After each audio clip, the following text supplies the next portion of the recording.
matin. À cette occasion, je voudrais vous expliquer ce que la Corée du Sud a fait pour endiguer la crise sanitaire ces derniers mois.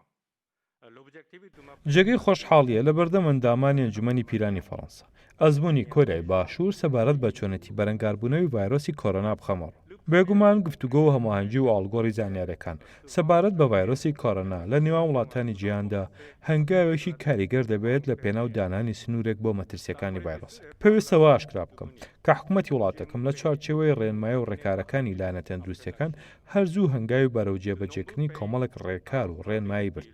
هەر ئەوەش ڕێگەی خۆش کرد بۆ ئەوەی لە کاتێکی گونجاودا تا ڕادەیەک مەترسیەکانی ڤایرۆسەکە کەم بکەینەوە پێویستی شە تەئکید لە گرنگی هۆشیاری هاوڵاتیان بکەینەوە کە تا چه ئاستێک پابەندی ڕێنمایی و ڕێکارە تەندروستیەکان بوون و جێبەجێیان کردو.